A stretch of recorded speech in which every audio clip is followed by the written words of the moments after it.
A lot of stories here this morning. A 2-year-old boy was tired and fretful. He was all out of sorts, and so was his mother. It was an unusually trying day. Nothing was going right for them. As the day wore on, things became even worse. To him, everything seemed to go wrong. Mom was yelling at him at every turn he made, it seemed. And it seemed that life had just become one big mountain of frustrations. Well, finally, towards the end of the day, when it seemed he just couldn't take it anymore, he toddled over to the telephone, he took the receiver off the cradle, and without dialing anything, said to nobody in particular, in a voice of despair, of wanting, of desiring some tender loving care, "Give me Daddy, please." The 2-year-old boy wanted his daddy to rescue him from the frustrations, all the hurts, all the troubles, all the brokenness he was feeling in his life. He needed someone else besides his mother to turn to. He needed someone to bring some needed change into his life. He needed someone to care for his feelings, his hurts, his inability to handle the challenges of life. So he asked, "Give me my daddy, please."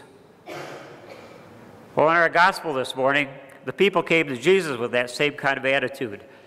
They needed somebody to care for them.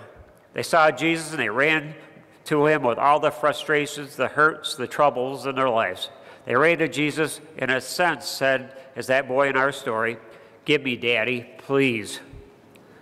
Jesus saw the throngs of people, and though he was tired, he had compassion on them. Jesus saw that they needed a shepherd. They needed a guide. They needed a guide, and he had compassion on them. Jesus is like the policeman in the following story.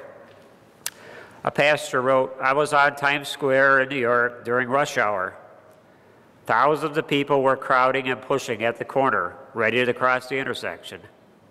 10 lanes of cars were backed up for blocks, screeching their tires, racing their motors, just waiting for that light to change. And suddenly, a mother cat came out of the alley, followed by her 4 little kittens. She started to cross that busy intersection. The policeman on duty dashed out in the middle of the traffic. At the expense of his life, he stopped the cars and the people and allowed that mother cat and her kittens to cross in the rush hour and excitement of life. Everyone stopped and watched this brave act exhibited by the policeman and the calm manner in which the cat and her kittens crossed the busy intersection. Because of the sacrificial caring of that policeman, the policeman had compassion for the mother cat and her kittens, so he guided them across the street. Jesus has compassion for us as a shepherd does for his flock, and he guides us across the busy intersections of life. Well, what does compassion mean? The dictionary says, sympathetic pity and concern for the suffering or misfortunes of others. Okay, I'll say it again. Sympathetic pity and concern for the suffering or misfortunes of others. And then the dictionary says to see the word mercy, which means compassion or forgiveness shown towards someone whom it is within one's power to punish or harm. That's kind of a rough one there. It says, mercy is compassion or forgiveness shown towards someone whom it is within one's power to punish or harm. So Jesus had compassion for the people. He had concerns for their suffering, and he had mercy, forgiveness for the people. Kind of like going back to John 3:16 and 17. You can look it up if you want to. In the movie The Greatest Story Ever Told, we see the young man, Jesus, standing in the shadow of a doorway in a town in Palestine, observing the misery of mankind, such as could be found on any street, in any town in that part of the world, or in that day, or in ours. He had the lame, the sick, the mentally deranged, the mean, the cruel, and all inhumanity of the world. He watched it. For years he watched it, and it rubbed his feelings raw. But he developed no calluses. He kept his sensitivity intact. That's what made him the perfect vehicle through which the divine compassion could enter the world.